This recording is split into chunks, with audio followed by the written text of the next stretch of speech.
On y va.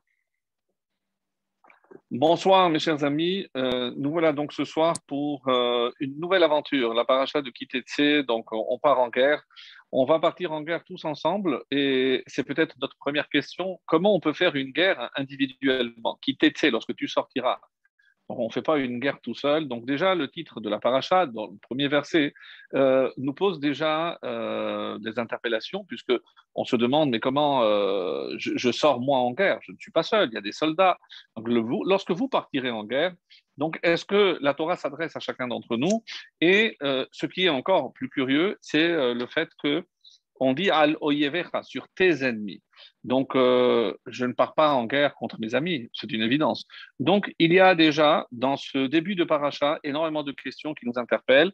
Alors, s'il est vrai que les années précédentes, on a présenté toujours une approche de cette paracha tellement riche, rappelons juste au passage que c'est une des parachiotes qui contient le plus grand nombre de mitzvot, et comme on dit, que Dieu a voulu nous donner du mérite, puisqu'on est en train de se préparer pour cette nouvelle année, on termine l'année et on essaye d'accumuler le maximum de mérite.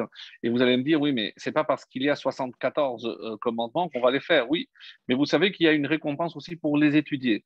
Donc, si on étudie les mitzvot, Dieu nous compte comme si, surtout ceux des commandements qu'on ne peut plus pratiquer, et on nous dit que on voit ici vraiment un signe de bracha.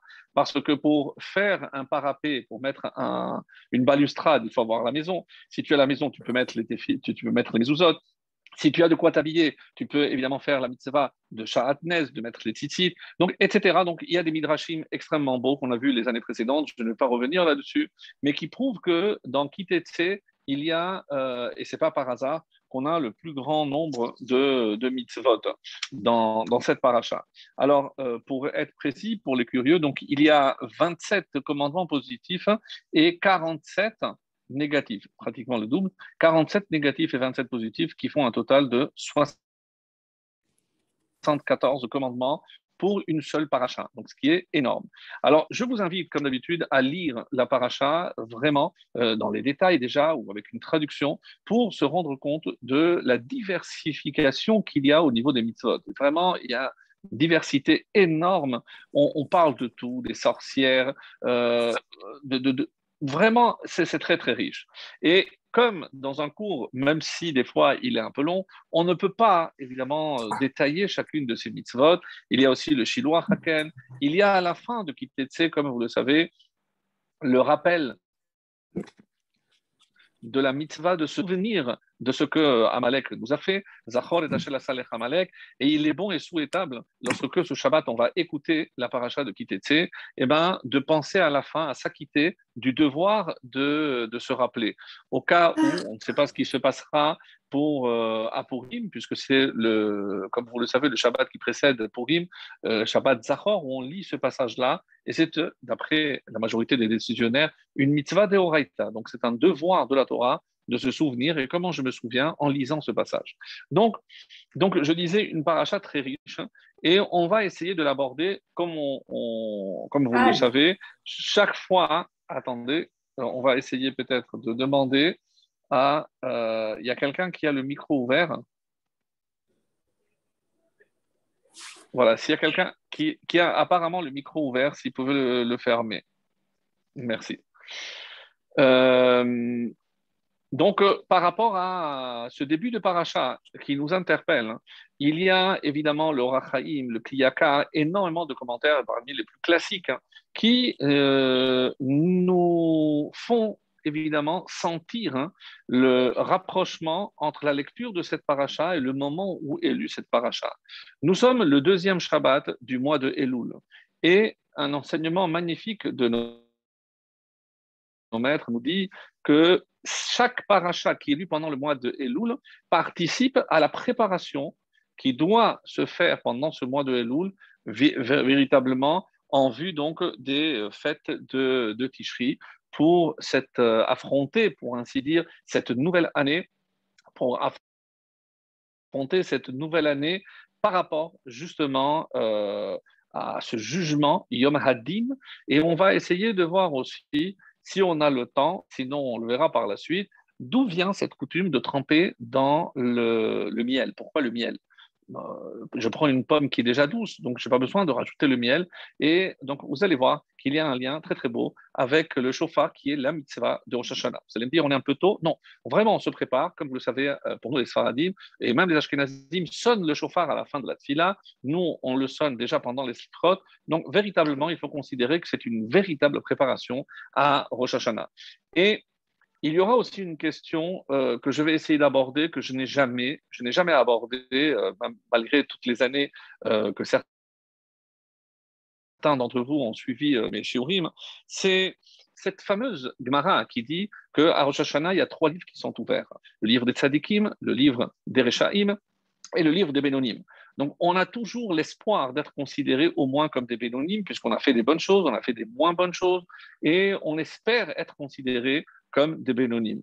Mais il y a une question qui est posée par le Ramban Nachmanide, extraordinaire. Comme vous le savez, Ramban a fui l'Espagne lors de l'Inquisition et il est allé en Israël. Il n'est pas resté longtemps. Il est resté à peine 2 ans, 2 ou 3 ans. On n'a pas vraiment la date exacte. Et il a eu le temps d'écrire un ouvrage magnifique sur la préparation au Yamim Noraim. Et c'est dans cet ouvrage-là, d'une 40 pages, où il pose la question suivante. Il y a quelque chose que je ne comprends pas, qui n'est pas logique. Alors, je vais poser cette question avec mes mots, et si on a pris le temps, je vais vous lire dans ses paroles. C'est Drashat Paramban, et il pose la question, voilà, je l'ai devant moi, donc je vous lis directement. Comment Pasak Rabbi Yohanan, il fait référence à la Gemara, je disais que c'est Rosh Hashanah, pour ceux qui veulent, c'est la page Tet Zayin 16b. Rabbi Yohanan, chez Loshas Farim Niftachim Rosh Hashanah, il y a 3 livres qui sont ouverts à Rosh Hashanah, un pour les Rechaim Gemurim, un pour les Tzadikim Gemurim, et un pour les Benonim. Tzadikim, les Tzadikim, ils sont inscrits et ils sont scellés, les altars, la Chaim, ils sont déjà donc scellés pour la vie. Les Rechaim, eux, ils sont les Altar Lamita pour la mort. Benonim, Tluim, Beomdim, ad Yom Kippourim. Et les Benonim, les intermédiaires, ils sont un peu en suspens jusqu'à Yom Kippourim, le jour de Kippour. Zahou,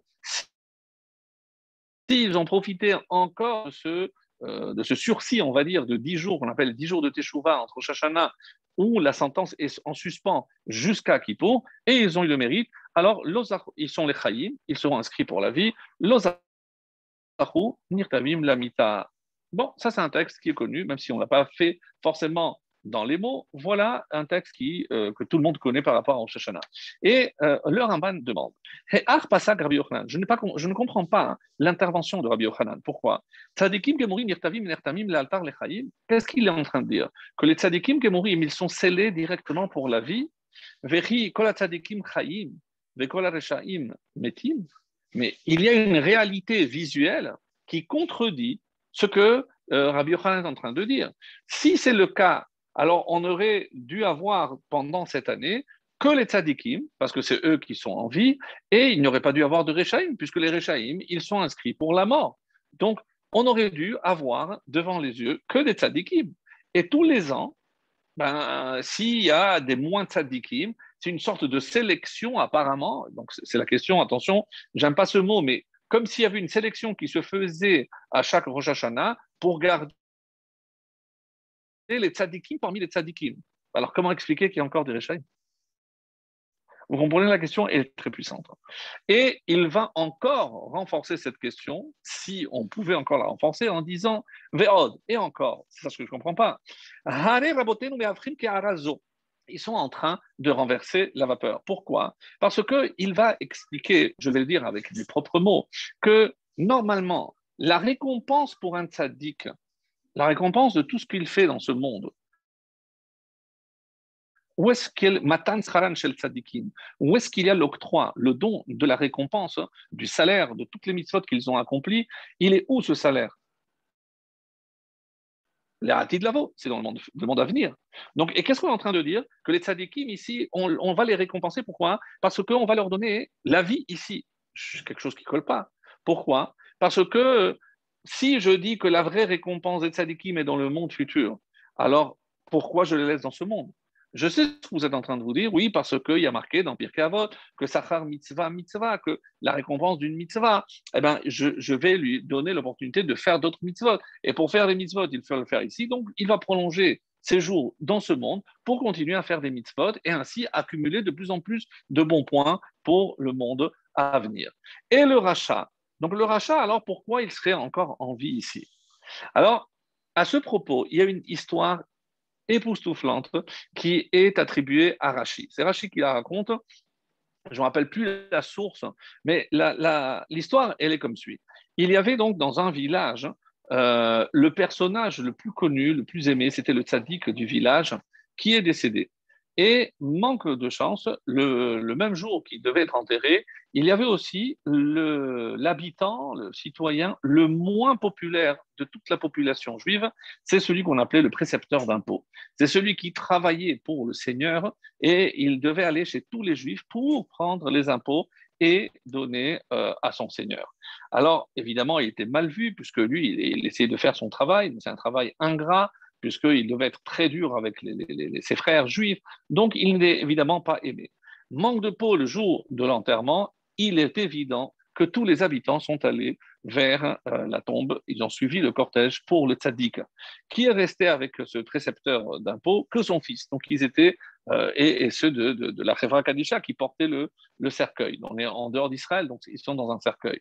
Et il dit aux membres de la Chevra Kadisha, aux fossoyeurs, écoutez, on va se mettre dans le cortège, au moins pour ne pas que j'ai l'impression de marcher seul. On va faire semblant de marcher avec eux, on va les suivre et on va au moins profiter de la foule.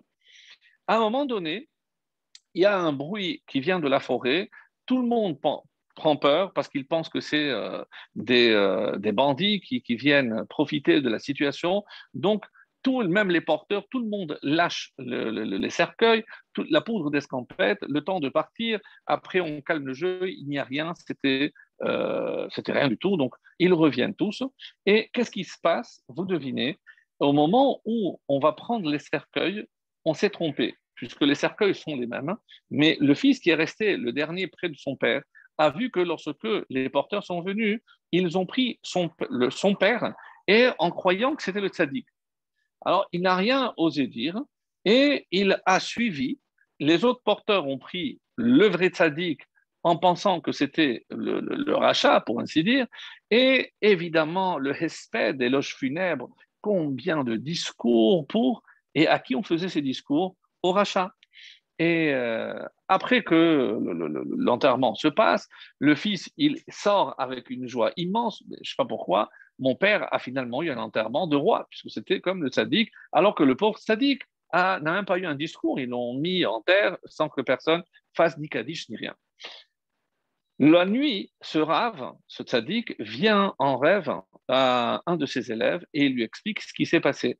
Il lui a dit, écoute, je te demande, s'il te plaît, dès demain, d'aller déplacer et de me remettre là où j'étais prévu, près des tzaddikim. Alors l'élève lui dit, mais je ne comprends pas, Rav, comment vous expliquez qu'il soit arrivé une chose pareille à vous, un tzaddik? Et il lui dit, j'ai eu la réponse dans le monde de la vérité, parce qu'une fois, j'étais dans une réunion de Rachamim, de rabbins, et ils ont commencé à mal parler sur un autre rabbin. Et moi, j'aurais dû me lever, j'aurais dû interdire de parler. Je suis resté, j'ai écouté, et voilà ma sanction. J'ai été condamné à avoir un enterrement sans aucun honneur. Et dit, mais alors, et comment expliquer que ce rachat a finalement eu tous les honneurs pour quitter ce monde?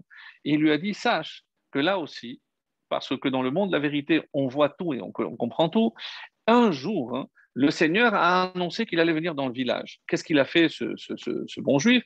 Il a organisé un buffet extraordinaire pour 200 personnes.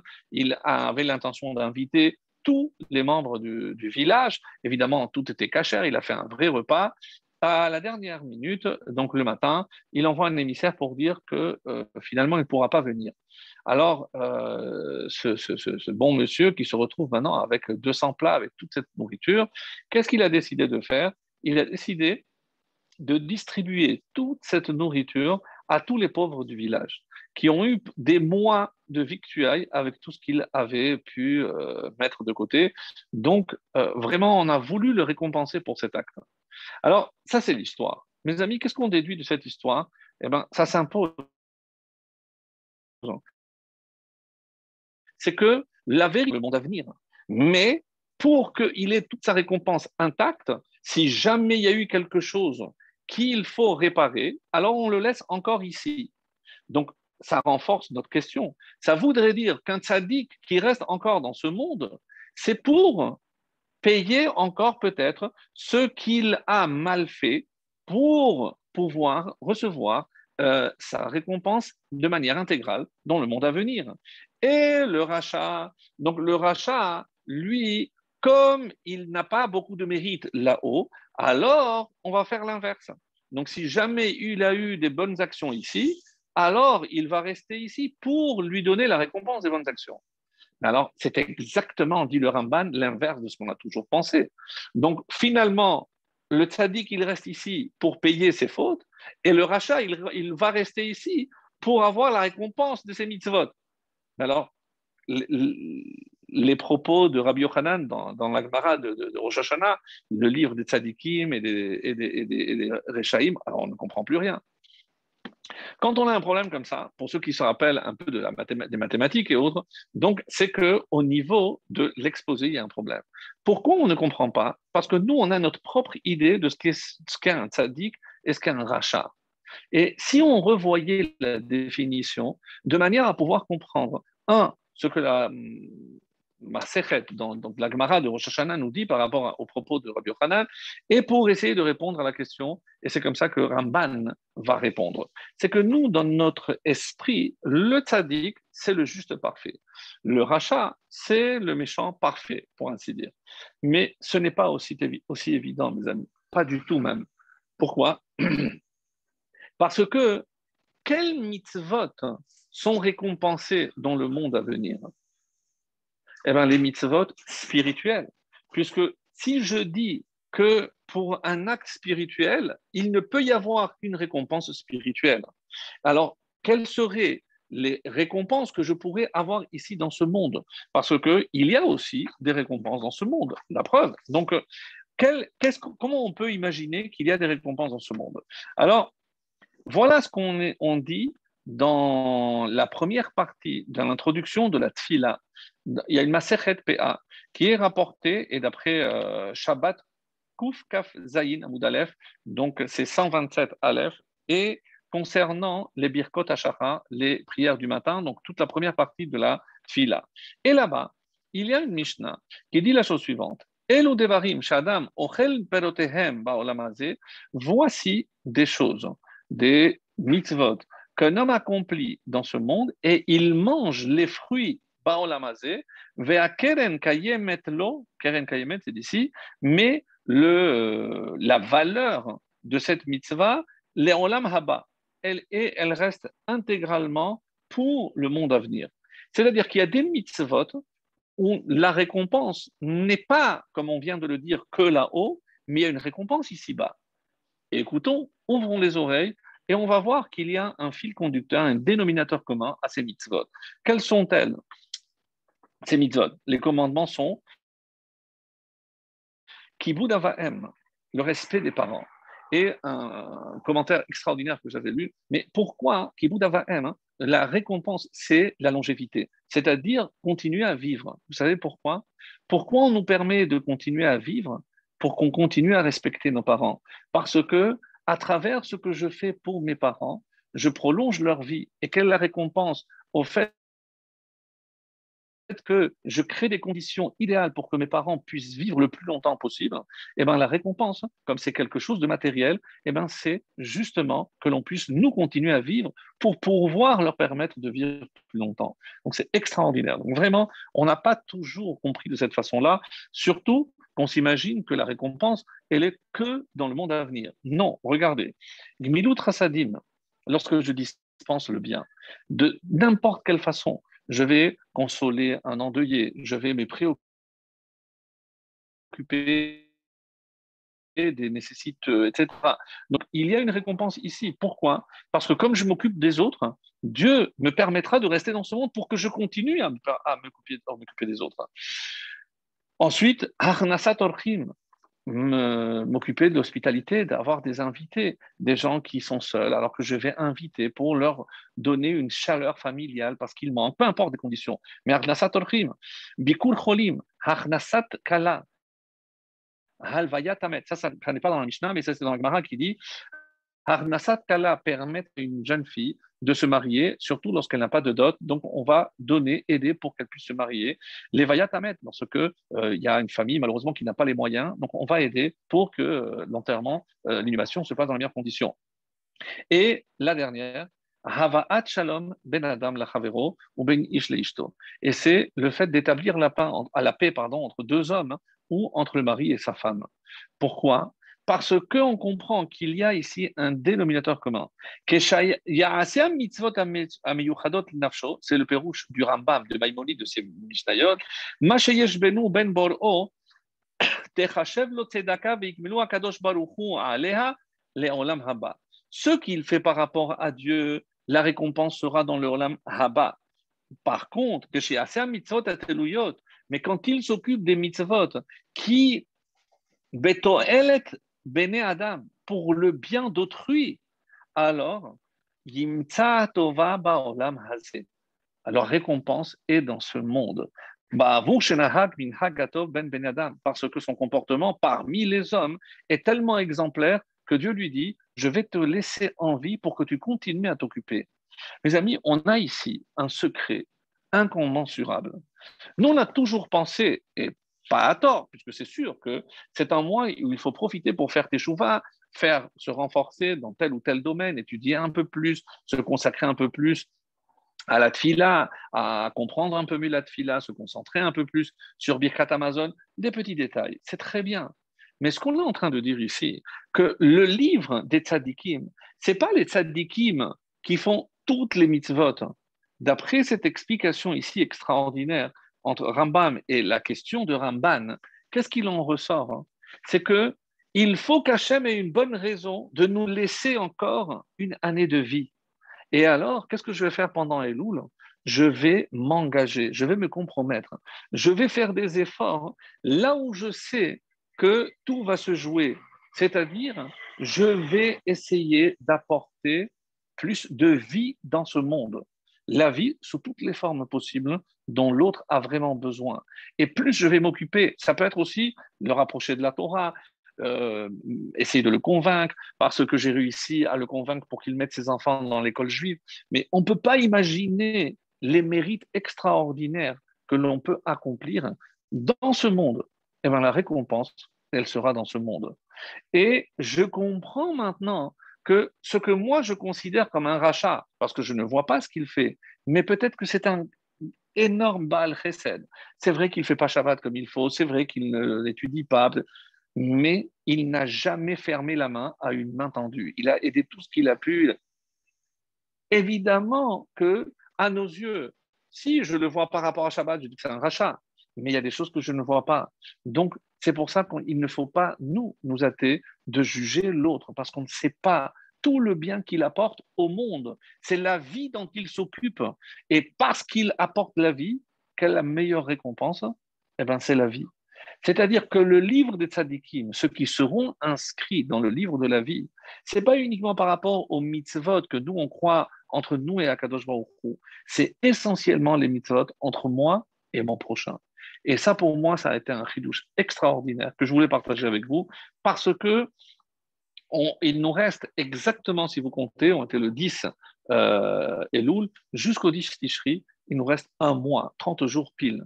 30 jours où on peut encore se renforcer, prendre des engagements. Comme vous le savez, il y a ces trois choses qui peuvent rompre et un décret, un mauvais décret. La teshuva, bien entendu, parce qu'il faut s'améliorer, essayer de réparer tout ce que malheureusement on a mal fait. La tzedaka et la tefila. La tefila, on a rajouté les selichot. La tzedaka, évidemment que même si j'ai l'habitude de donner, mais pendant le mois de Elul, pourquoi on dit qu'il faut se renforcer? Parce que plus je vais donner, eh ben, Dieu va dire, eh ben, si c'est quelqu'un qui se donne tellement de mal pour aider son prochain, lui, il aura les mérites pour qu'il puisse passer encore cette année.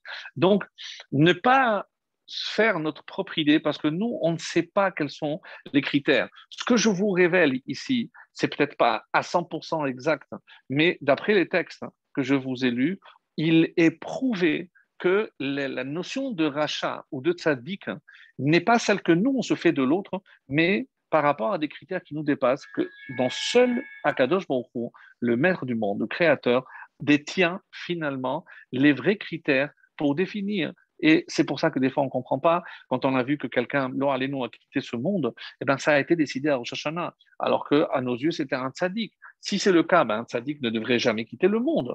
Et les Rechaim n'auraient pas dû faire partie de ce monde. C'est la meilleure des preuves qu'apporte ici Ramban pour nous dire que ça ne correspond pas du tout à l'idée que nous, on se faisait de cette définition. Donc ça, c'était par rapport à ce premier enseignement que j'estime être indispensable pour mieux nous préparer et mieux envisager les efforts, les domaines dans lesquels je devrais faire des efforts pendant ce qui nous reste de mois des Louls, et comme je l'ai dit, 30 jours pile jusqu'à Kippour. Alors, maintenant, je reviens à ma question initiale, qui était, pourquoi je suis tout seul? Et la milchama alo yevecha. Il y a ici une anomalie, parce que au début, on dit que je sors contre mes ennemis, tes ennemis littéralement, donc ils sont nombreux, et à la fin, on dit untano. Mais Dieu, il le livrera, beyadera, entre ta main. Alors, si c'est les ennemis, on aurait dû dire untanam, et il les livrera entre tes mains. Pourquoi untano? On est passé de tes ennemis à un seul.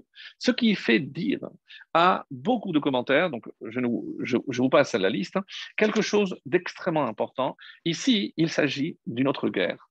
Une guerre qu'on est en train de livrer actuellement, puisque c'est le mois de Elul, et c'est contre qui? Contre le Yetzer Hara, contre le mauvais penchant. Et il y a ici un enseignement très beau qui nous rappelle pourquoi, à la fin de cette paracha, on nous parle de Amalek. Amalek, comme vous le savez, est le symbole de celui qui s'oppose, celui qui vient nous refroidir, hein, pour ainsi dire, à Karecha Baderer, celui que tu as rencontré par hasard, mais c'est aussi celui qui t'a refroidi. Et les Chachamim ont décelé dans le mont Amalek, hein, les armes qu'il utilise contre nous. Vous allez voir, c'est assez intéressant comme exercice. C'est plus pour les hébraïsants, mais il faut s'y mettre pour comprendre la beauté de ce que je vais vous dire. Alors, on dit que Amalek, ce sont des initiales. Et chaque initiale correspond à un argument qui fait que lorsque je devrais, moi, m'engager à accomplir une mitzvah, eh ben, je vais trouver un argument pour ne pas le faire. Et qui me souffle cet argument à l'oreille? Évidemment, c'est Amalek, le Yetzerara, comme on va le voir tout à l'heure. Alors, Amalek commence par un Ayin. Ayin, pourquoi tu t'es pas levé ce matin au Slichot? Je suis couché très tard, je suis très fatigué. En hébreu, fatigué, c'est Ayef, qui commence par Ayin. Donc, pourquoi tu ne fais pas? Parce que je suis fatigué. Regardez ce qui est écrit. Veata Ayef Veyagea. Et tu étais fatigué et affaibli. Et Rashi nous donne un commentaire qui apparemment quitte le sens littéral. Ayef minham mitzvot. Tu étais lassé d'accomplir des mitzvot. C'est pour ça d'ailleurs que nos maîtres disent le matin, où on fait les fameuses brachot, la série de brachot, poker ivrim, qui me ouvre les yeux, on dit hanoten, celui qui donne la force à celui qui est fatigué. Et là, vous ferez attention que le mot utilisé dans la bracha, on ne dit pas la ayef koa, on dit la yaref. Et c'est pas une erreur. Mais pourquoi on utilise le mot yaref en inverse? Parce que ayef a une connotation qui, depuis le texte de la Torah, implique un relâchement dans les mitzvot. Donc, je ne peux pas utiliser ce mot.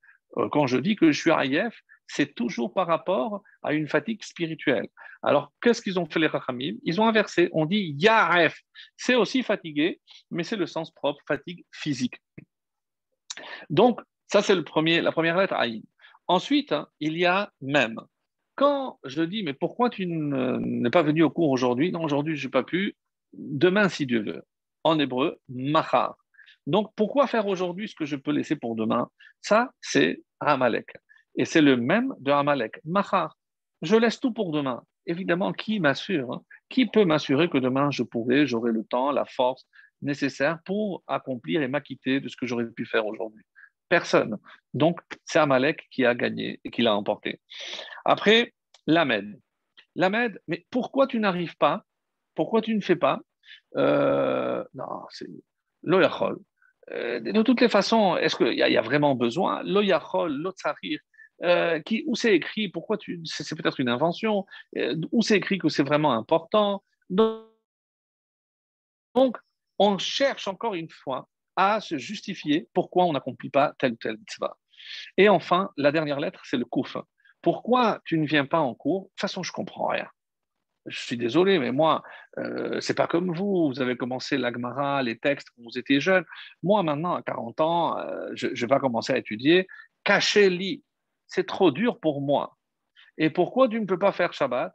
Mais c'est trop dur. Mais tu travailles pas. Oui, mais tu comprends, je suis au 8e étage. Pour moi, c'est trop dur. Donc, on a toujours de bons arguments. Et dans ce mot, mes amis, sont résumés véritablement les seuls et vraies raisons, vrai depuis du point de vue de celui qui ne fait pas, bien sûr, et pour quelle raison il se dispense ou il s'autodispense d'accomplir telle ou telle mitzvah, ou la fatigue, ou c'est trop difficile, ou je suis fatigué, ou je laisse pour demain. Donc, et immanquablement, vous avez dans ce mot le condensé de toutes les raisons qui font qu'un juif ne fait pas son devoir. Donc, ça, c'est une façon de lutter contre Amalek en sachant que dès que j'entends un argument de cette nature, je sais que c'est l'œuvre de Amalek. Et là, c'est pour ça qu'on dit que de quelle guerre il s'agit ici? C'est Milchemet HaYetzer. C'est la guerre contre le Yetzer. Parce que cette guerre qui t'était, c'est toi, c'est personnel. Chacun a son Yetzer. Chacun sait où sont ses faiblesses. Pourquoi Oyevech à tes ennemis? Parce que chacun connaît ses propres faiblesses. Hein. Mais ces faiblesses sont issues d'une même source. C'est ton Yetzer Hara. Et c'est pour ça que Untano, mais pour que Hachem te le livre entre tes mains, tu dois toi faire ce qu'on appelle en hébreu la ishtadlut. Si toi tu ne fais pas au moins ouvrir les hostilités, prouver ta bonne volonté de faire des efforts dans tel et tel domaine, sans l'aide divine, tu ne parviendras pas. Mais qui t'était, sors et moi je te viendrai en aide. Et il y a dans le Zohar, attendez, si je retrouve ici, dans Masechet Souka, Nunbet 52, on nous dit que le Yetzer Hara a 7 noms. Oui, retenez, parce que c'est assez intéressant. Et qui aurait octroyé, qui aurait donné ces noms? Alors, Hachem appelle le Yetzer Hara Ra, le mal. Le Moshe Rabbeinu l'a appelé Harel, incirconcis. Lui était circoncis. Pourquoi? Parce que qu'est-ce que c'est justement ce prépuce? C'est une façon que ça couvre le cœur. Et il couvre le cœur, il couvre pour t'empêcher d'être sensible à tout ce qui est spirituel. Vient David Ameller et l'appelle Tamé, c'est l'impureté, ce qui s'éloigne de la vie.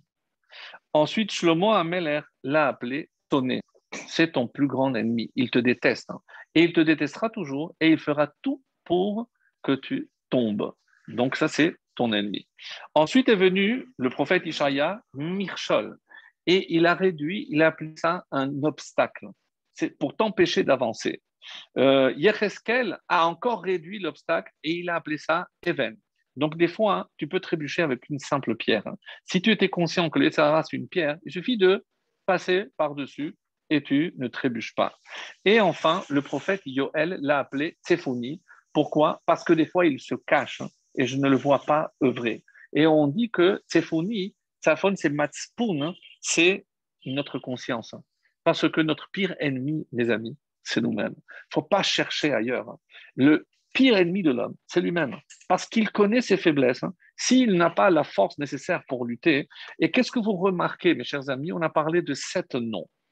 Et combien de tours je fais au niveau des téphilines? On a parlé la semaine dernière, on a dit Shofetim, Veshoterim de Chine, c'était les téphilines de la tête. Il y a un shin d'un côté, un shin de l'autre. Et maintenant, c'est quoi cette guerre? J'essaye maintenant de dominer ces 7 forces qui vont à mon encontre. Et comment? En mettant les téphilines. Vous comprenez maintenant un des secrets, parce qu'il y en a tellement, mais un des secrets des téphilines. Pourquoi 7? Ne me dites pas oui parce qu'il n'y a pas de place pour plus ou pour moins. Non, évidemment qu'il y a une réponse extrêmement profonde. Et parce que c'est ce symbole que je suis en train de dominer les 7 forces du mal, du Yetzer Hara. Et c'est pour ça, explique le Zohar entre autres, que Untano, il va te livrer, parce que c'est le même s'il se présente sous différentes entités et de noms, mais c'est la même entité. Donc, au final, mes amis, il y a une force du bien, c'est le Yetzer Hatov, et au niveau du Yetzer Hara, il y en a 7. Où est-ce que je retrouve cette notion de 1 et 7? Et vous allez voir comme c'est beau, parce que c'est tellement, tellement puissant. C'est le jour de Kippour. Pour ceux qui suivent, ne sont pas encore assez fatigués, lorsqu'on lit le Seder HaAvoda, comment le Kohen Gadol faisait les aspersions? On dit Echad lemala vesheva lemata. Il y avait une en haut et 7 en bas. Et on l'apprend du Passouk dans la Torah parce qu'il y a marqué Al, chaque fois que c'est Al, c'est que c'est par-dessus et sur l'autel. Et l'ifné devant, c'est les mata, c'est en bas. Une en haut et 7 en bas. Ça vous dit quelque chose. Une en haut, c'est le Yetzer Hatov qui est au-dessus et qui doit lutter contre Sheva Lemata, contre les 7 forces qui sont en bas, celles qui essayent de m'emprisonner. Et alors, comment on les lit? Achat, achat ve'achat, achat u'shnayim, achat ve'shalosh. Pourquoi on lit cette force? Pourquoi on ne dit pas un, 2, 3, 4, un contre un contre 2, un contre 3? Pourquoi, mes amis? Vous avez le secret. Aujourd'hui, je vous livre ce secret extraordinaire. Parce que c'est le Yetzer Hatov, un, qui est là. Ne me dis pas parce que je ne l'ai pas vu ou parce que c'est une petite pierre. Achat, achat, achat ou shtayim.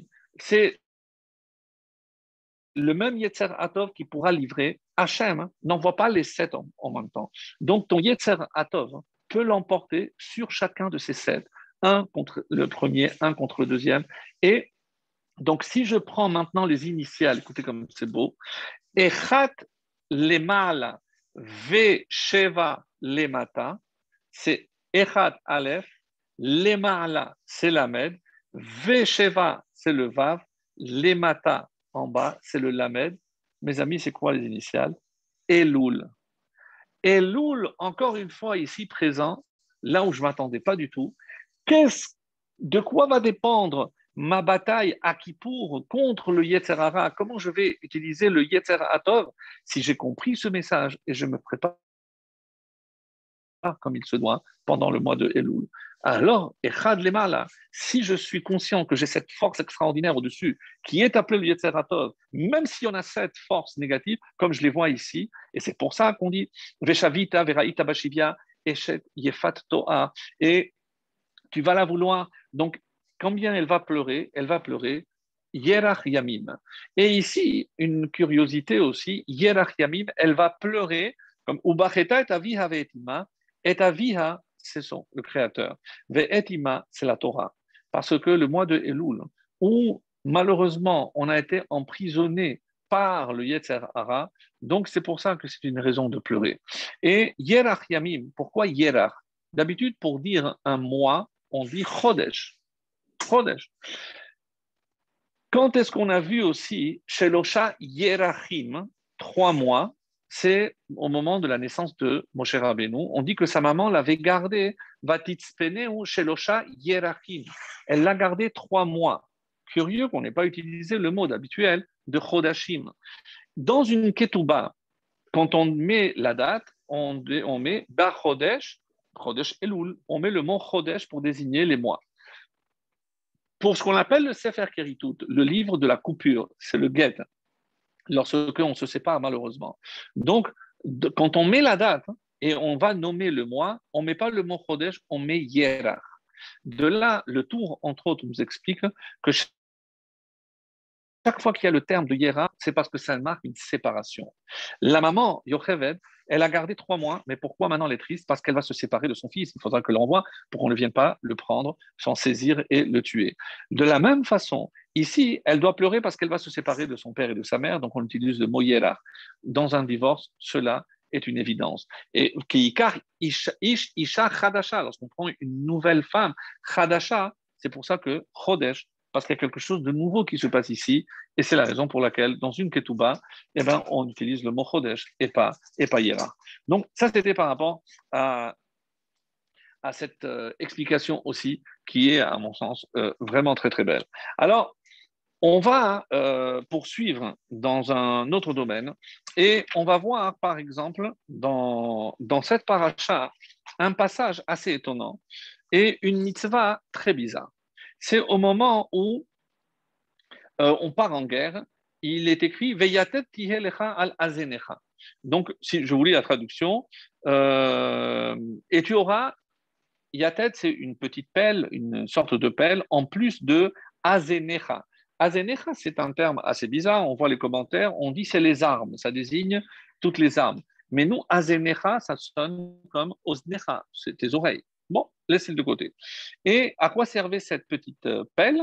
euh, donc tu iras à l'extérieur, et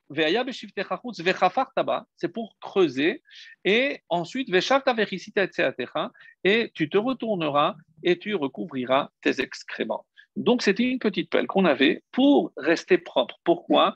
Car Hachem, ton Dieu, marche au milieu de ton camp, et on dit, si tu agis de la sorte, lehatilecha, pour te sauver, et c'est la même notion, et pour livrer tes ennemis, les fanecha, devant toi.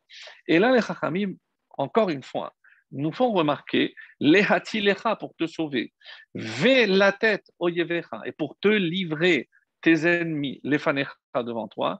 Si je prends les 4 lettres de ces mots, 4 mots, j'obtiens aussi le mot Elul. C'est-à-dire, si j'ai cette pelle, cacher les excréments, tout le monde sait ce qu'on a fait de mal. Si ce mois de Elul, je vais m'armer en disant, eh ben, je vais enterrer mes fautes, je vais enterrer ce qui empêche que Hachem Bekerev, il est il est en notre sein, il est avec moi.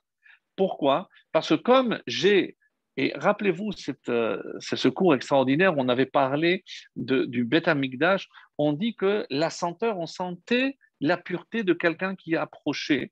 Et donc, ici, pourquoi on fait allusion à l'excellent? Parce que ça dégage une mauvaise odeur. De la même façon qu'un homme qui agit mal, eh ben, il dégage une mauvaise odeur. Qu'est-ce qu'on le demande de faire?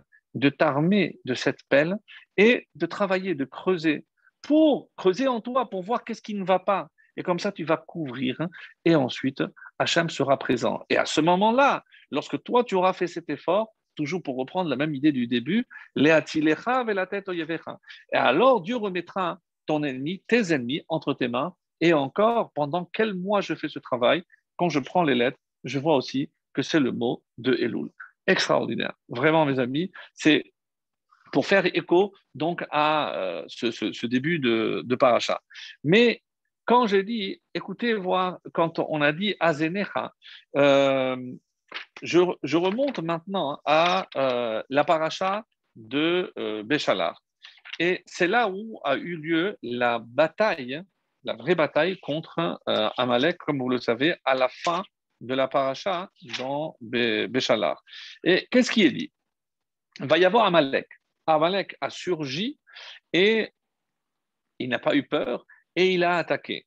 Et à la fin, qu'est-ce que Moshe lui demande? Va yomer Hashem el Moshe, ketov zot zikaron basefer, besim beozne Yoshua.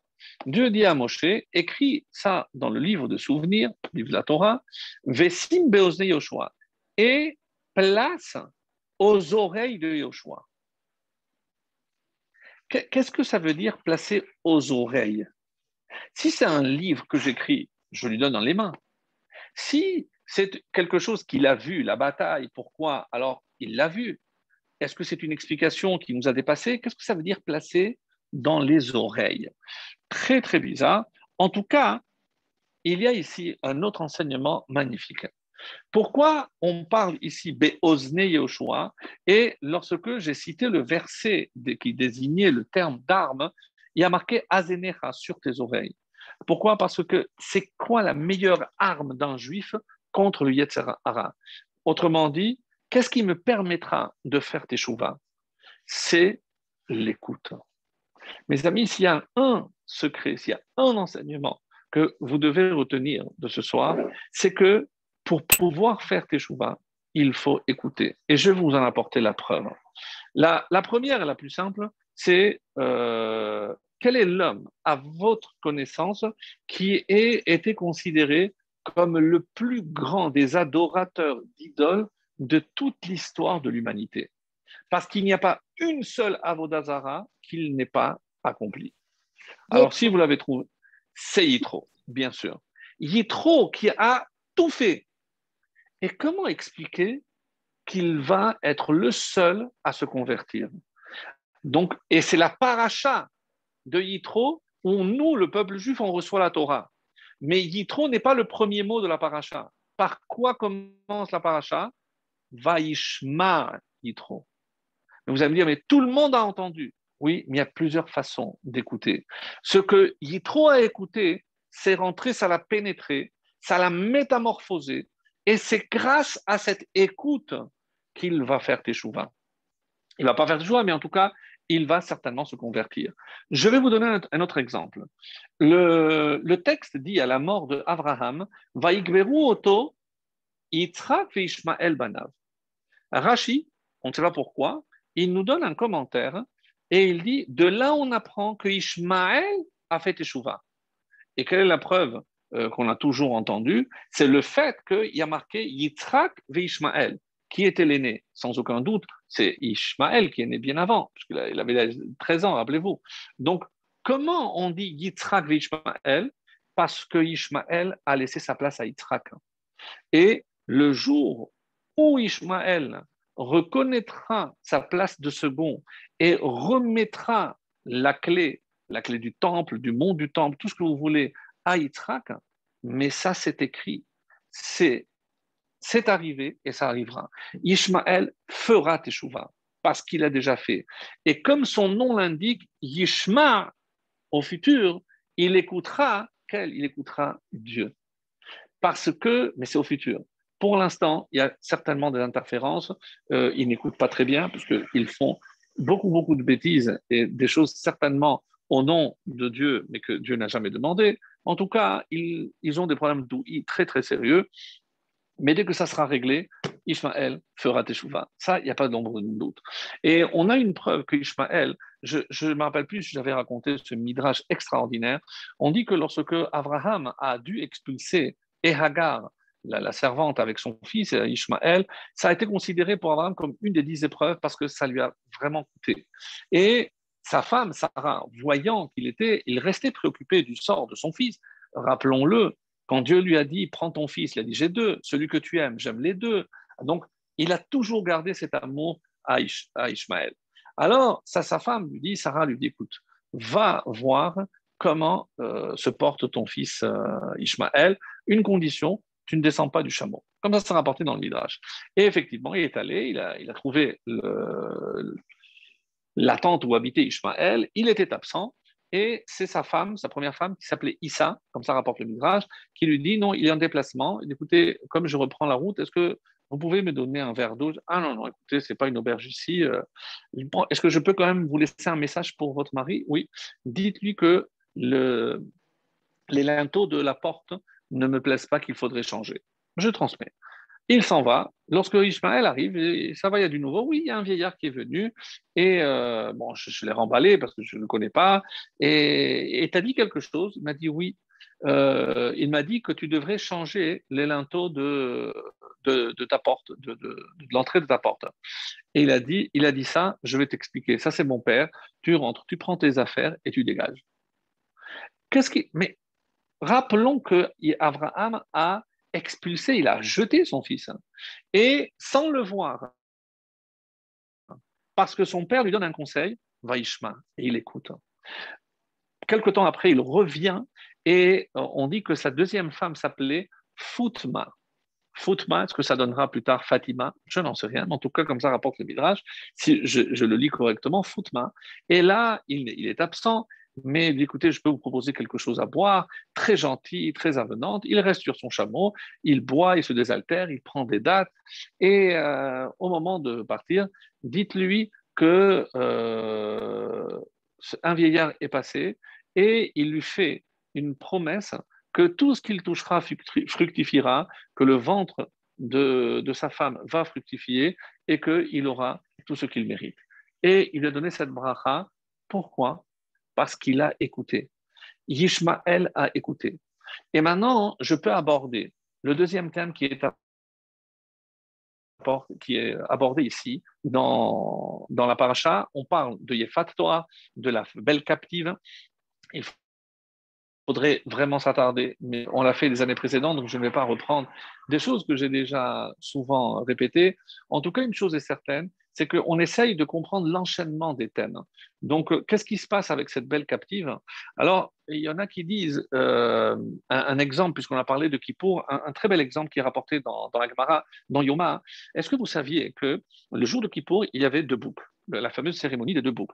Un bouc qui était sacrifié sur l'autel, sur lequel on mettait un fil rouge écarlate, et quand il devenait blanc, ça veut dire que le bouc qui avait été envoyé dans le précipice, il était mort et que Hachem avait accepté le pardon. Et comment on envoyait le deuxième bouc? Avec un émissaire. Et ce qui est moins connu, et c'est le Chizkouni qui nous révèle cet enseignement, c'est que celui qui partait avec le deuxième bouc mourait dans l'année. Oui, vous avez bien entendu. Alors vous allez me dire, mais alors personne ne voulait le faire. Non. Le Chizkouni donne une réponse très étonnante, donc je ne vais pas m'attarder, mais il faudrait évidemment creuser. Il dit qu'il connaissait, c'est comme ça qu'il utilise un terme, Gilgul Mazalot. Il connaissait le mazal de chacun, et donc il prenait quelqu'un qui de toutes les façons devait mourir dans l'année.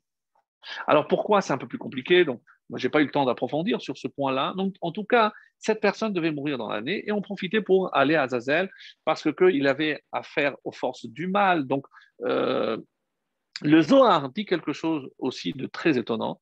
Est-ce qu'il faut prendre à la lettre? Je ne sais pas. Je ne suis pas assez connaisseur.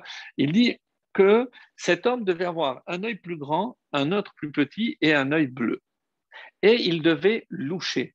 Donc, il ne voyait pas avec les deux yeux, donc il louchait. Pourquoi? Parce qu'on dit que un des attraits de Azazel, des forces du mal, c'est justement nous empêcher de voir la réalité. Rappelez-vous pourquoi ils ont fait le veau d'or? Parce qu'il leur a montré le cercueil de Moshe Rabbeinu. Et donc là, ils se sont dit, s'il est mort, donc on n'a plus rien à faire. Et il utilise la vue pour nous faire dévier. Donc, lui qui n'a pas une vision très droite, donc il ne se laisse pas entraîner par le Sahara. Mais il y a une chose intéressante. C'est quoi? C'est que il y avait 10 cabanes entre le temple et là où il devait. Elles étaient placées à 1 kilomètre une de l'autre. Qu'est-ce qu'il y avait dans cette cabane? Il y avait un monsieur qui devait accompagner cet émissaire. Donc, pour ne pas qu'il marche seul, donc la première cabane, il allait jusqu'à la deuxième. Mais celui-là, il ne pouvait pas, sinon après, il dépassait. Donc, après, il y avait dans la deuxième cabane un deuxième monsieur qui l'accompagnait jusqu'à la troisième, etc. Donc, jusqu'à la dixième. Et de la dixième cabane jusqu'au moment où jusqu'au précipice, il y avait encore 2 kilomètres. Donc, combien il marchait dans le désert le jour de Kippour? 12 kilomètres à pied. Et qu'est-ce qui se passait dans ces cabanes? Il y avait un frigo, il y avait du coca frais. Écoutez, si tu te sens mal, est-ce que tu veux manger, etc. On peut te donner à boire, on peut te donner. Et on dit que pendant les 830 ans où le temple a existé, 410 et 420, pendant les 830 ans où le temple a existé, il n'est jamais arrivé qu'un des émissaires ait mangé. Et la Mishnah, elle dit, comme ça expliqué dans la Gemara, que si jamais on voyait qu'il se sentait mal, il fallait lui donner à manger. Jamais quelqu'un s'est senti mal. Vous imaginez faire 12 kilomètres dans le désert un jour de Kippour, aller, et certainement 12 aussi pour revenir. Alors, pourquoi? Parce que la Gemara donne cette réponse extraordinaire. Ça ne ressemble pas à quelqu'un qui a pâte bessalo, du pain dans sa sacoche, et celui qui n'en a pas. Le fait qu'il savait qu'il pouvait manger lui permettait déjà de ne pas manger. Alors, il y a une explication, le Rav Shmulevitch donne une explication merveilleuse. C'est comment fonctionne le Yetzara. Mes amis, c'est peut-être ça qu'il faut apprendre pour savoir comment le contrer. Parce que quand il y a une mitzvah ou il y a un issour,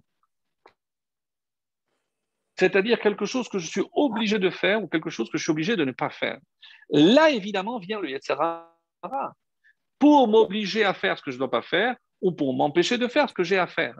Mais lorsque il n'y a pas... Tu peux manger si tu veux. Dès que je sais que je peux manger, le Yetzirah me lâche. Le Yetzirah ne fera pas en sorte que je puisse manger. Donc, dès que je sais que je peux manger, eh ben, je n'aurai plus cet attrait et vous allez le remarquer. Que chaque fois, et pourquoi je vous donne cet exemple? Parce que je l'utilise pour Yefat Toa, pour la belle captive. Si Hachem l'avait interdite, évidemment que ces hommes n'auraient eu en tête que cette belle captive. Parce que, puisque c'est interdit, le Yetzirah serait venu, tu n'as pas vu comme il est belle, regarde comme elle est belle par rapport à ta femme, pourquoi tu la laisses? De toutes les façons, tu peux. Mais dès que la Torah dit, tu peux la prendre, qu'est-ce qu'il fait le Yetzirah? Ah, ben s'il peut la prendre, il s'en va et ça ne l'intéresse plus.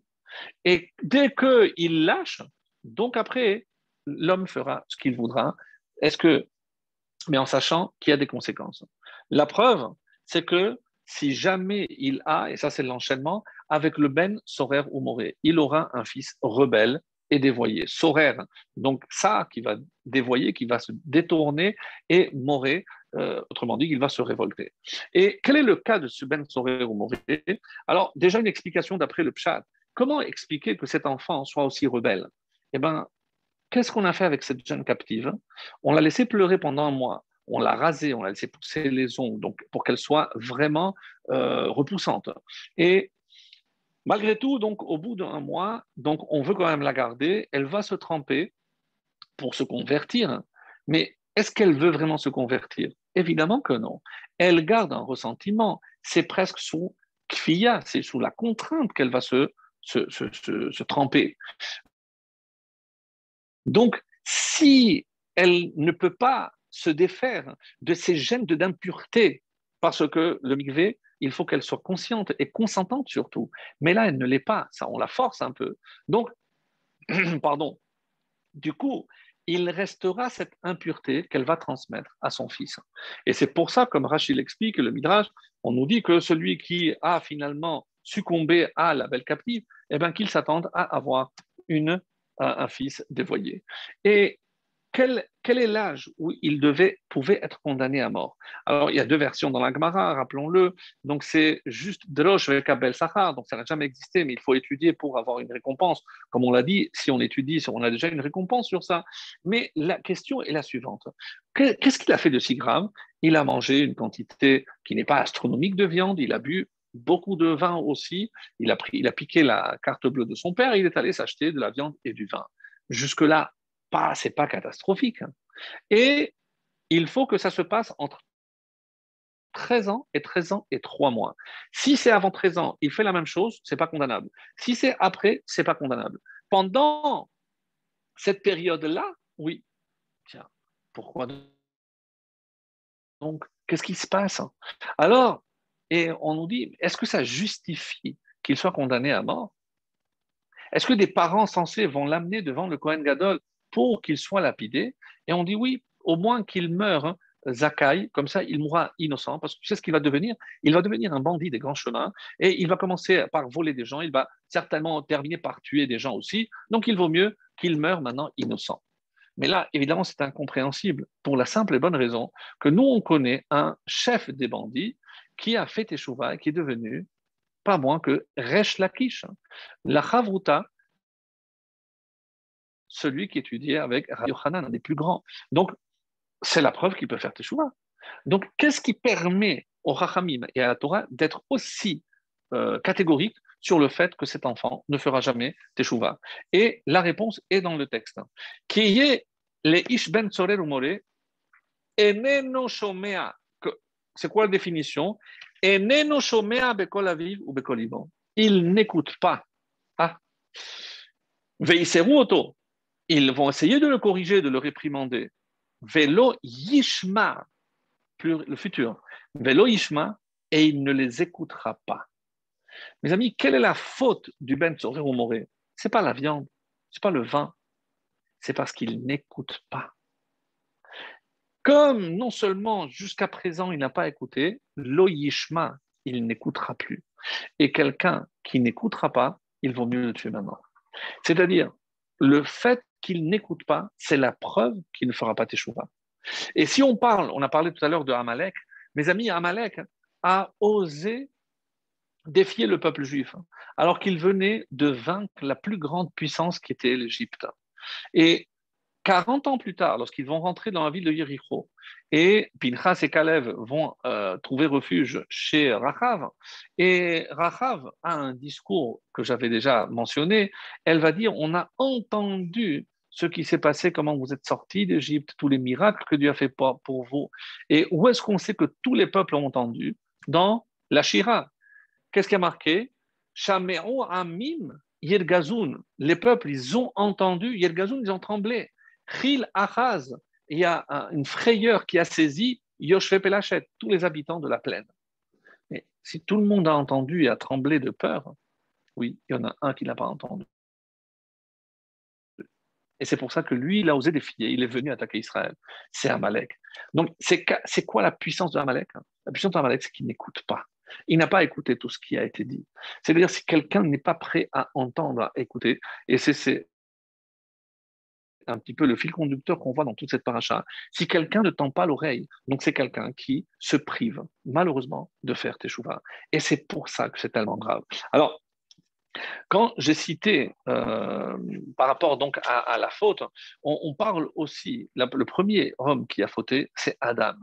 Est-ce qu'à un moment donné, Dieu a reproché à Adam d'avoir mangé le fruit? Il lui a posé la question, Ramin Haaretz, est-ce que de l'arbre que je t'avais demandé, tu as mangé? Et quand il va énumérer les sanctions, pour certains les malédictions, et j'aime pas ce mot, les façons de réparer maintenant les fautes, qu'est-ce qu'il a dit à Adam?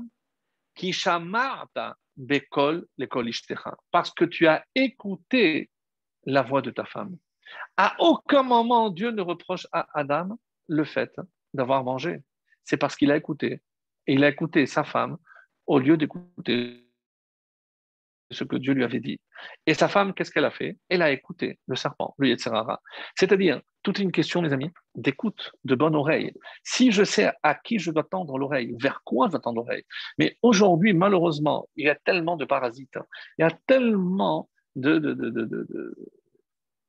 distorsion au niveau du son, où on va entendre des choses qu'il ne faut pas entendre. Et malheureusement, lorsqu'on entend des choses qu'il ne faut pas entendre, on va dire des choses qu'il ne faut pas dire. Donc ça fait partie du travail que nous devons faire et effectuer à Elul. Et je vous avais promis de parler aussi on ne pourra pas tout faire, on va faire l'essentiel, par rapport aussi au miel. Mais avant cela, comment on sait que tout va dépendre de lui? Parce qu'il y a marqué Veshavta ad Hashem Elokecha, et tu retourneras jusqu'à Hashem, et ensuite Veshamarta Bekolo. Comment je sais que tu auras écouté Hashem, que tu seras, rapproché d'Hashem? Veshamarta Bekolo, c'est lorsque tu écouteras. Comment le deuxième paragraphe? Vehaya imshamo atishmeo. Vehaya, c'est toujours le début de quelque chose qui est joyeux. Mais qu'est-ce qu'il y a de joyeux? La récompense? Non. Vehaya imshamo atishmeo. Tu sais ce qui est vraiment réjouissant? C'est quand on écoute ce qu'Hachem nous demande. Ça, c'est la plus grande joie pour Hachem, parce qu'il sait qu'on est obéissant et qu'on est à l'écoute. La proclamation de l'unicité de Dieu commence aussi par ce terme. Shema Israël. Si tu écoutes Israël, tu comprendras que Hachem est Elokeinu, Hachem Echad. Encore une fois, ça passe évidemment par l'ouïe. Et cela ne doit pas nous empêcher aussi, bien entendu, de prier. Et c'est pour ça que le schéma marque aussi les initiales de Shacharit, même Mincha et Ayin, Arvit. C'est-à-dire comment j'écoute lorsque je sais que chaque jour, j'ai 3 rendez-vous avec Akadosh Baruch Hu, qui sont la prière du matin, la prière du midi et la prière du soir. Schéma, ça c'est la preuve que j'écoute ce que Hachem me demande. Alors, par rapport donc à ce que j'avais dit sur le miel, alors c'est vrai que quand j'ai dit tout à l'heure, c'est parce qu'il a écouté sa femme. Donc, qui c'est qui a fait la réparation par rapport à l'écoute de la femme? C'est lorsque Dieu dit à Abraham, Kol asher tomar lecha Sara, tishma bekola. Donc maintenant que tu es dans la réparation de la faute de Adam, tout ce que ta femme te dira, eh ben, tu écouteras. Et donc, et c'est ça, mes amis, ce qu'on apprend, c'est que si on écoute, parce que toute la Torah que je peux amener à la maison, c'est la femme qui va transformer cette Torah en douceur.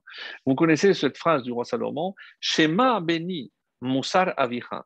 Écoute, mon fils, Moussar Avicha, l'éthique, l'enseignement de ton père. Ve altitosh Torah timecha. Et n'abandonne pas la Torah de ta maman. Donc, encore une fois, l'écoute. Mais ce que je voulais dire, c'est que le mot des vaches, qui veut dire le miel, vaut 306. Et 306, c'est la valeur numérique du mot Isha, la femme. Donc, la pomme, pas parce qu'on répare la pomme, puisqu'on avait expliqué que l'arbre de la connaissance du bien, ce n'est pas la pomme. Donc, certains ont voulu dire, c'est que lorsque maintenant la pomme, je la trempe dans le miel, et miel des vaches, c'est comme Isha, donc c'est comme si je réparais la faute d'Adam. Non, ça n'a rien à voir ici.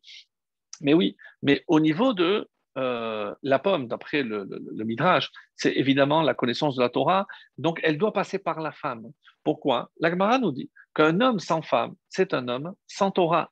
Donc la vraie Torah, c'est celle que tu pratiques auprès de ta femme, avec ta femme, dans ton foyer. Ça, c'est la Torah. Et c'est pour ça que je ne peux pas commencer cette année sans le miel, c'est-à-dire sans mon autre moitié, c'est-à-dire Isha, c'est par rapport à la femme. Ça, c'est une première explication. Mais il y a une beaucoup plus profonde, c'est il y a toujours dans la répartition, au niveau des fruits, c'est ce qui est doux et ce qui est amer. La première fois qu'on a eu, on va dire, une expérience d'amertume, c'est les eaux de Mara. Et qu'est-ce que Dieu a fait? Il lui a dit, jette un bois et ça va adoucir. Alors, il y en a qui disent que la Torah elle-même, qui est comparée à l'eau, donc ça paraissait trop dur à faire.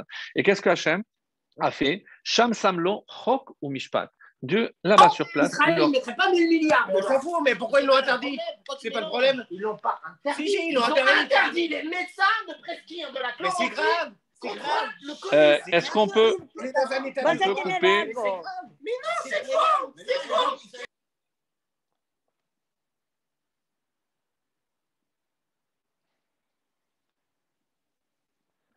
Voilà, petite interruption. Donc là-bas, il est dit que Sham Samlo Chok ou Mishpat. Là-bas, Hachem a mis une loi, donc on utilise que le Shabbat, donc on utilise qui c'est Kibbutz Avaem, donc pour adoucir.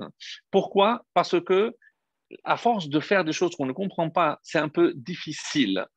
C'est un peu difficile. Donc, du coup, là maintenant, avec cette douceur, hein, et c'est ça ce que je dois comprendre, c'est que je peux croire que la halakha, c'est quelque chose de rigoureux, c'est din. Mais mes amis, qu'est-ce que c'est Rosh Hashanah? C'est Yom Hadin, le jour du jugement. Donc, la pomme qui représente justement cette sévérité, d'après le Zohar, donc je dois tremper dans le miel parce que le miel, c'est doux. Et qu'est-ce que c'est doux? C'est rachamim. Quel est le message? Hachem, je sais que aujourd'hui tu dois juger. Donc tu es sur le trône de la justice. Mais on te demande d'adoucir ce jugement. Et où est-ce que je retrouve cette notion ici dans le chauffard? Parce que l'animal qui exprime justement la dureté, la sévérité, on dit, c'est comme Yosef qui était juste, il est comparé au taureau. Par. Le par, c'est le taureau, c'est la force, c'est la gevura, donc c'est le din, puisque c'est la force physique, donc c'est la gevura, c'est aussi le din. Et dans le mot chauffard, il y a phare qui est par, le taureau. Et shin vav, c'est 306. Et qu'est-ce que c'est 306? On a dit, c'est la valeur numérique de dvash, c'est-à-dire le miel. Qu'est-ce que c'est le shofar? Le shofar, hein, l'action du shofar, c'est apporter de la douceur dans la rigueur. Ça, c'est le secret vraiment très, très profond du shofar qui rejoint la fameuse pomme dans le miel, pardon. Donc, pour bien montrer que chaque geste que j'accomplis, évidemment, implique quelque chose de beaucoup plus profond que ce que je vois en apparence. Par exemple, si on parle de Rosh Hashanah, même si on est en avance, mais c'est pas très grave parce qu'il faut se préparer. On dit que on va mettre des aliments parce qu'ils sont de bon augure. D'après le tour, avant même le Shulchan Aruch, on dit qu'il faut mettre et voir. Il suffit de voir. Alors là, je ne comprends pas. Mais sincèrement, est-ce que parce que vous mangez de la grenade, c'est que vos mérites vont multiplier comme la grenade? C'est juste parce que j'ai mangé de la grenade ou des grains de sésame? Donc, quel est le secret? Qu'est-ce qui se cache derrière ce céder qui apparemment, on dit que c'est des simanim. D'ailleurs, c'est comme ça qu'on appelle tous les mets, tous les plats et les aliments qu'on met à Rosh Hashanah, on les appelle les simanim. Parce on espère que ce soit des bons simanim. Oui, mais évidemment qu'ici, il n'est pas question simplement de manger, de voir, mais c'est de comprendre et aussi de s'engager. Je vous donne un exemple. Nous sommes la veille, donc on est le soir. Qu'est-ce qu'on fait le soir? On va manger. Mais le lendemain, on a un jugement de vie ou de mort. Sincèrement, lorsque vous avez un jugement, vous avez faim, vous allez vous installer à bien manger la veille. Certainement pas. Vous croyez que parce que je vais tremper la pomme dans le miel, mais on devrait être préoccupé par des choses beaucoup plus angoissantes que de se dire qu'on va manger la tête, la queue, pas la queue. Mais à quoi ça rime? Donc, je devrais être concentré sur la préoccupation de ce qui va se passer le lendemain. Autrement dit, mon jugement. Alors, ici, les Rachamim nous donnent une explication aussi que moi j'ai trouvé très intéressante aussi. Et oui, avant d'oublier, maintenant je comprends pourquoi, je vais revenir, hein, mais maintenant je comprends que pourquoi Simbe Ozne Yehoshua transmet à tes enfants et à tous tes descendants, parce que Moshe doit transmettre à Yehoshua qui prend la suite, à met dans les oreilles, pour que le peuple juif comprenne que le message doit se passer par les oreilles. Donc, et c'est pour ça qu'on dit Simbe Ozne, ce message doit passer dans les oreilles parce que ça passe à travers l'écoute. Alors, et pour revenir donc au simanim de Rosh Hashanah, donc qu'est-ce que j'étais en train de dire? Est-ce que simplement parce que je les mange ou je les vois, c'est ça qui va changer? Non. Mais je sais que Hachem va juger sur mes engagements. Donc, si Hachem a fait en sorte que dans un fruit aussi petit, il puisse avoir tellement de graines, donc ça veut dire que moi je dis, eh ben, moi, je suis un être humain, je suis une créature de Dieu. Est-ce que moi aussi, je ne pourrais pas aussi posséder? Alors, je vais m'engager à moi aussi faire en sorte que des petites graines, comme les sésames, comme multiplier. C'est-à-dire, je vais prendre sur moi de faire quelque chose supplémentaire. Donc, le céder et les simanim, c'est pas de la sorcellerie. C'est pas parce que je mange la tête que je vais être à la tête ou que je mange ceci et ça va annuler et me défaire de mes ennemis. Non, on a retenu que mes ennemis, ikaretu son echa, pour que disparaissent, que soient éradiqués tous tes ennemis.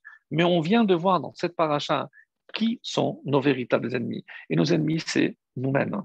Parce que justement, tous ces moments de faiblesse que j'ai, et c'est ça que je dois avoir justement à l'esprit au moment où je vais, on le reprendra comme idée, mais au moment où je fais le céder, je mange ces simanim, c'est pas parce que j'ai mangé que ça va faire abracadabra et ça va changer quelque chose. Non. Qu'est-ce qui peut changer? Je reviens sur ce que je disais. Teshuvah, tzedaka et tefila. La prière, et c'est ce qu'on dit d'ailleurs à Rosh Hashanah. Mais si vous avez des bons livres, sur ces mots, il y a un autre mot. Par exemple, sur Teshuvah, au-dessus, il y a marqué Tzom. Tzom, c'est un jeûne. La Teshuvah passe par le jeûne. Donc, c'est pour ça que le jour de Kippour, je jeûne, c'est le signe de la Teshuvah. La Tefila, c'est Kol, c'est au niveau du son, de la voix. Et la Tzedaka, Mammon, à travers l'argent. Mammon, c'est les lettres de Miménon, pour me rappeler que ça vient de lui. Donc, les Chachamim ont remarqué que si je prends le mot kol, le mot tzom et le mot mammon, ils ont les trois la même valeur numérique, 136. Et si je les additionne, ça donne 408. Et le jour de Kippour, qu'est-ce qui est marqué dans la Torah? Bezot yavo Aaron. Avec ceci, Aaron viendra le jour de Kippour. Avec quoi? Avec quoi il vient Aaron? Avec ceci. Alors, il y en a qui disent avec la Torah, avec le mérite de ses parents, la tribu de Lévi. Mais Bezot, c'est avec ces trois choses. Et c'est pour ça qu'on dit Vezot HaTorah.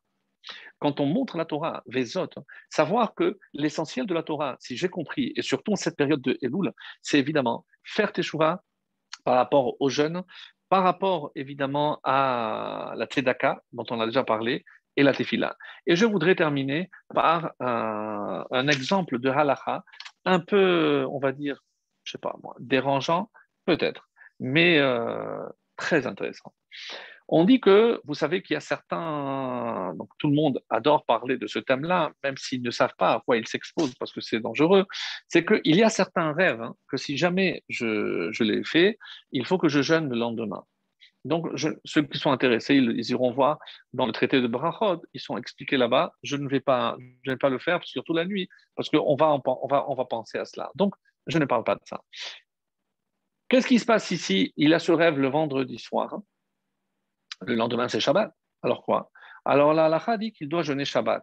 Mais puisqu'il a jeûné Shabbat et il est passé outre le délice de Shabbat, Ta'anouk de Shabbat, il faudra que dans la semaine, il fasse un autre jour de jeûne parce qu'il a jeûné Shabbat. Jusque-là, tout va bien. Maintenant, qu'est-ce qui se passe s'il fait un de ses rêves le soir de Rosh Hashanah? Est-ce qu'il doit jeûner le Rosh Hashanah? Eh bien, la halakha dit il doit jeûner les 2 jours de Rosh Hashanah. Sauf s'il fait le rêve le deuxième soir, à ce moment-là, il jeûne que le deuxième jour de Rosh Hashanah. Mais sinon, quoi, il doit jeûner? Oui, il doit jeûner. Ah, est-ce qu'on va faire maintenant comme Shabbat? C'est-à-dire qu'il faudra rattraper, déjà, c'est court parce qu'il y a Kippour aussi, on va jeûner. Est-ce qu'il faudra le remplacer? Et là, il y a une halakha extraordinairement étonnante, puisque vraiment, elle est incompréhensible. On dit, si quelqu'un a fait un rêve la veille de Rosh Hashanah, non seulement il devra jeûner les 2 jours de Rosh Hashanah, mais jusqu'à la fin de ces jours, il devra jeûner toute sa vie les 2 jours de Rosh Hashanah. Vous avez bien entendu. Donc je vais répéter parce que c'est époustouflant. C'est-à-dire que c'est tellement grave. Mais comment je peux imaginer que pour le Shabbat, il y a une réparation possible et pour Rosh Hashanah, parce que je n'ai pas compris que ce qui se joue à Rosh Hashanah est d'une telle importance qu'il y va de toute ma vie. Et ce qui se passe sur Rosh Hashanah, c'est pour tout le restant de ma vie. Ce n'est pas que pour une année. Donc ça, mes amis, c'est pour que l'on puisse mesurer la gravité de ce qui se passe à Rosh Hashanah. Et il y a une allusion à cela, et ce sera notre conclusion. On dit que le mois de Elul, à qui il correspond en tant que personnage, il y a plusieurs avis en fonction des... Et il y a, d'après un maître chassidique qui s'appelait Rabbi Mordechai, lui dit que le mois de Elul correspond à Yosef. Et Yosef est le personnage dans toute la Bible qui a le plus pleuré. Vous allez voir, par exemple, sur les frères, jamais il est dit qu'il a pleuré. Lui, il a pleuré quand il y a Binyamin, il a pleuré avec son père, il a pleuré devant ses frères. Donc, c'est un pleur différent. Donc, vraiment, Yosef, c'est un pleur différent. Et pourquoi? Parce qu'on sait que pour lui, c'est tellement important. Et si on a associé à Elul, c'est parce que si je suis sincère dans ma démarche, eh bien, évidemment que je vais verser des larmes. Et voici ce qui est dit au moment où Yosef est resté seul devant le Yetzer Hara, puisque c'est le jour où il va venir l'attaquer. Et il y a marqué, donc on est à Parshat Vayeshev, chapitre 39, le verset 11. Vaïhi, et ce fut, Kehayom Hazé, Kehayom Hazé, comme ce jour-là. Vayavo Abaïta, la Asot Melarto, il est venu à la maison, Ve'en ish, il n'y avait pas d'homme. Et qu'est-ce qui s'est passé? C'est là où le Yetzer Hara, sous la forme de la femme de Potiphar, va venir l'attaquer. Et donc, chaque fois, disent nos maîtres, que dans la Torah, il y a marqué Hayom, c'est Rosh Hashanah. C'est Rosh Hashanah. Vahi Kehayom. Et c'était comme son Rosh Hashanah à lui, où il allait être jugé. Et donc, il allait être placé devant le Yetzer Hara. C'est la femme de Potiphar qui s'est placée. À quel moment il est sorti du puits après 12 ans d'emprisonnement? On dit qu'il s'est présenté devant le roi d'Égypte. Mes amis, c'est quel jour? Et le maître, le ministre, qu'est-ce qu'il a dit? Etrata'ai ani mazkir hayom. Et tout de suite, on est allé chercher, sortir Yosef du puits. C'est tout le mois de Elul. On doit se sentir comme emprisonné. Parce que le Yetzer Hara ne va pas nous lâcher, ne va pas nous laisser avancer. Et à Rosh Hashanah, on se présente devant le roi. Donc l'image est magnifique. Yosef, il a su tenir bon. Il a préféré aller en prison pour ne pas fauter. Donc il a grandi en prison. Il a su se hisser, même s'il est arrivé au niveau les plus bas. Ça ne l'a pas empêché d'arriver au plus haut. Et évidemment, un peu comme dans la Megillah, on dit que chaque fois qu'il y a le mot Meler, c'est devant Meler HaKadosh Baruch Hu. Eh ben, il s'est présenté devant le roi du monde pour rendre des comptes. Et qu'est-ce qu'il dit? Bil Adai, moi je ne suis rien. C'est Elohim Ya'anet Shalom Paro. C'est Hachem qui fait tout. Donc, le jour où au Rosh Hashanah on arrive et on peut dire moi je ne suis rien, c'est Hachem. Là, on aura la certitude qu'on s'est bien préparé pendant le mois de Elul, ce que je nous souhaite, Be'ezrat Hashem, pour qu'on soit tous inscrits dans le livre de la vie. Amen. Voilà. Alors, tu es là, Nathan, Bien sûr, bien sûr. Tu es resté. Super.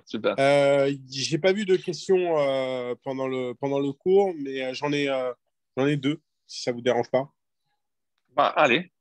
La première, c'est par rapport au début du cours, quand vous avez parlé des rapports avec l'homme et toutes ces mitzvot qu'on peut faire par rapport à ça. Nos récompenses, elles seraient dans ce monde.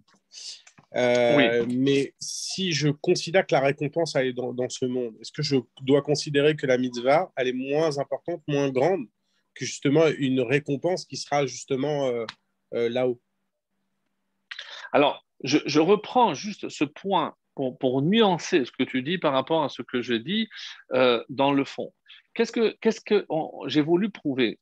C'est que il y a des mitzvot pour lesquels la récompense ne peut être que là-haut.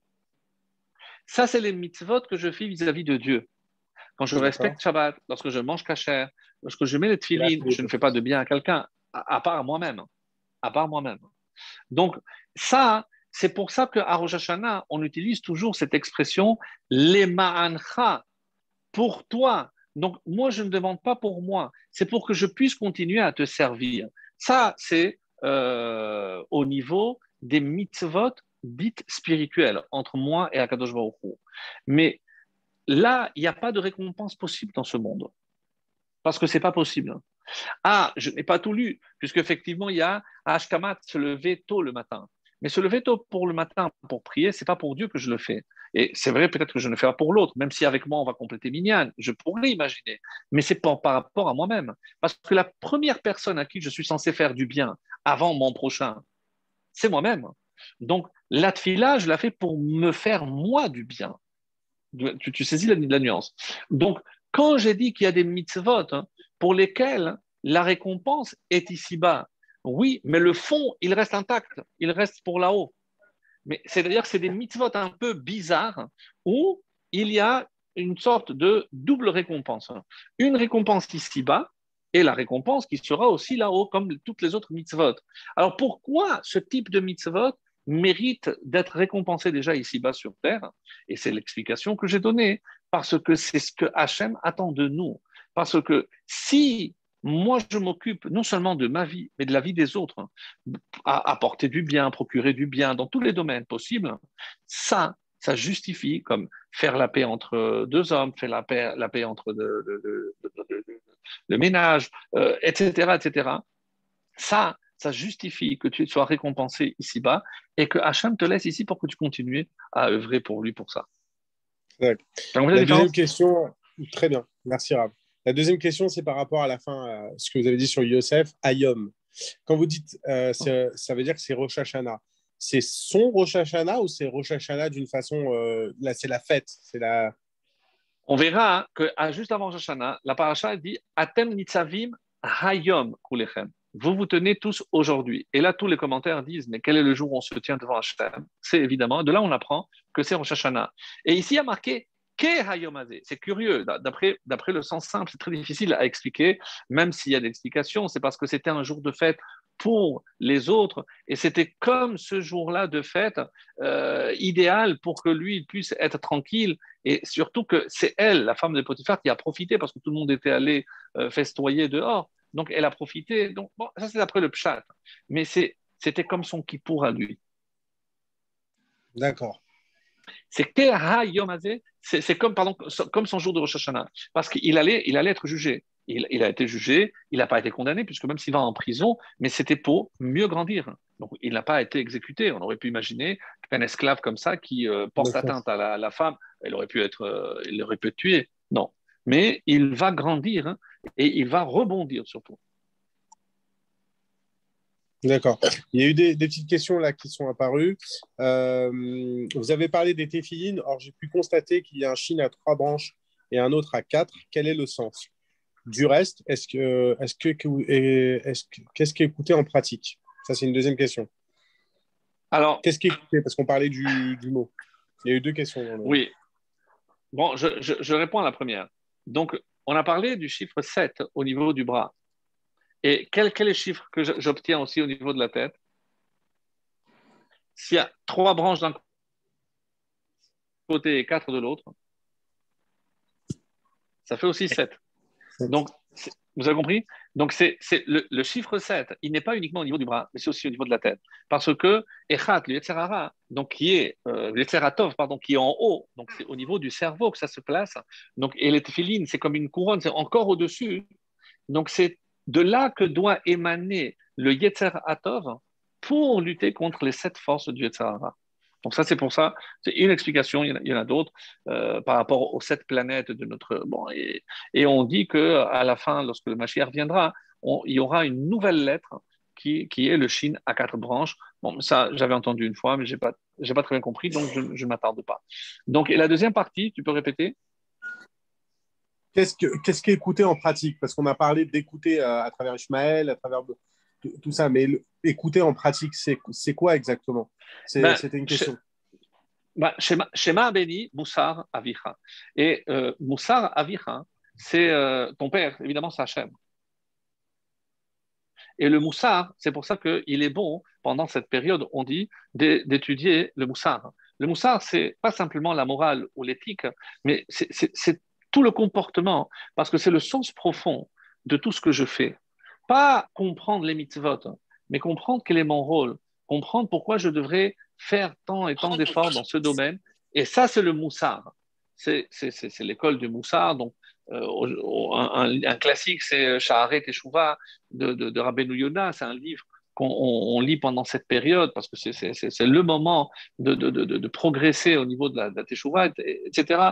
Donc, c'est les reproches. C'est lorsque on essaye de faire des réprimandes ou de corriger quelqu'un. Hein. Donc, avoir l'écoute, ne pas être orgueilleux, ne pas se dire pour qui il se prend, mais de quel droit il se permet de me faire des remontrances, etc. Donc, si j'ai une ouïe attentive, réceptive, pas simplement au mitzvot, parce que je vais étudier un peu plus, je ne parle pas de ça, mais c'est par rapport à mon comportement. Parce que pour que je puisse améliorer, il faut aussi que j'écoute là où je dois améliorer. Et je vais le dire, même si ça va faire fâcher quelqu'un, mais la personne la plus proche de l'homme qu'il devrait écouter, c'est toujours son épouse. Il n'y a pas que Abraham à qui Dieu a dit écoute tout ce qu'elle te dira, mais à travers Abraham, nous tous. Donc la femme est une excellente conseillère pour connaître nos points faibles et là, les points sur lesquels on doit travailler pour nous améliorer. Merci Rav. Allez, merci à toi encore une fois, Nathan. Et merci d'être resté et d'avoir assuré. Allez, très bonne fin. Bonnes vacances à tous ceux qui le sont et à très vite. Shabbat. Merci, formidable. Vraiment brillant. Merci beaucoup. Allez, merci à vous.